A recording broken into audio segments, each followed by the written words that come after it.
Welcome or welcome back to my YouTube channel. So, yan. Oh my God. Ngayon lang ulit ako nag-video kasi tinamad ako at nawala yung YouTube ko dati. So, ngayon, isip kong gumawa na lang ulit kasi nga, kaya naman nawala yung YouTube ko dati kasi meron akong ginawang violation. So, pero hindi yun yung topic natin ngayon. Shinare ko lang. Next ko na lang na-upload, sasabihin kung bakit nawala ang YouTube channel ko dati.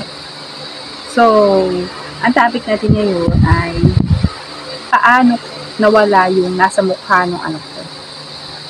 Kung nakikita niyo sa picture, ayan, ganyan yung mukha niya.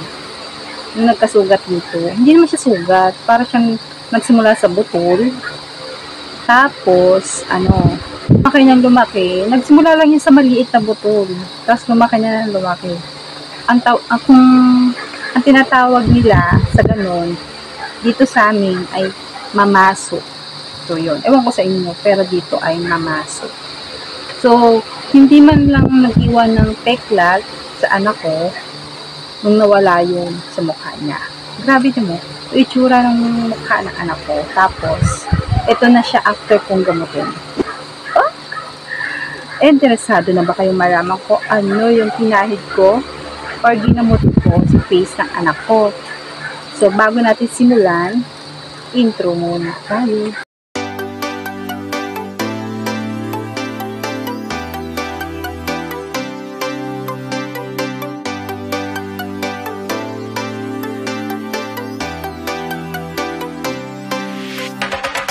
So, yan, nagpabalik. Sasabihin ko na kung ano yung pinahid sa mukha ng anak ko. Medyo pinatagal ko lang kasi para naman medyo mahaba yung video ko, diba? At ito na nga, mabibili niyo lang to kahit saan. So, ito na nga. Ang pinahid ko sa mukha ng anak ko ay para siyang cream. Tapos maliit lang siya na ganyan, na kulay puti. So, hindi ko alam kung saan nabibili kasi binigay lang yun sa akin. Yun daw ang ipahid ko sa anak ko. So, yun. Tinry ko naman, effective siya. Pero sabi, 300 plus daw ang bili doon. So, ito na siya. Papakita ko na kung ano yung sinasabi ko. Ito siya. So, yan lang naman ang nakagamot sa mukha ng anak ko.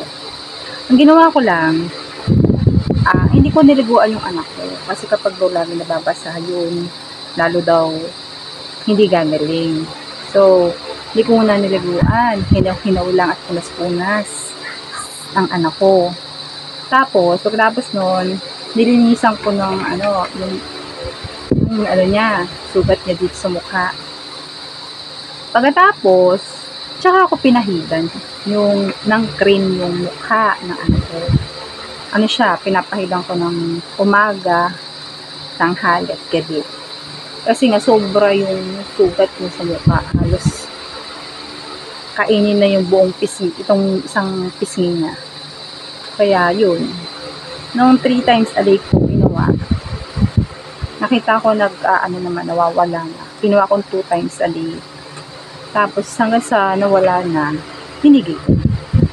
Tapos hindi siya nag-iwan ng peklat. Kaya maganda yung ganitong igamot sa mga ganung sugat or mamasok. So, hiyangan lang siguro. Hindi ko naman sinabi niya ng bilhin mo. Shinare ko lang yung experience ko sa anak ko. So, kung gusto niyong itry, pwede naman. At nahiyang yung anak ko dyan, kaya nawala agad. So, wala pang 1 week, nawala na yung sugat niya. So, bago ko palagyan ng cream na yun, ay mga 2 weeks na ata yung sugat niya. Kasi ginawa na namin lahat. Nagdikdik ng luyang dilaw, tapos yung dagdangin ng dahon ng langka, hindi nawala, lalong lumaki yung mga pinahid kong gano'n, hindi lalo lumaki yung sugat. Pero ito ang ginamit ko, nawala agad. So, kung gusto nyo i-try, pwede naman. Bumili na lang kayo.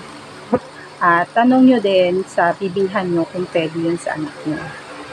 At so, yun lang. Na-share lang ako ng experience. At kung bago ka lang sa channel ko, please subscribe to my YouTube channel. And thank you for watching. Bye!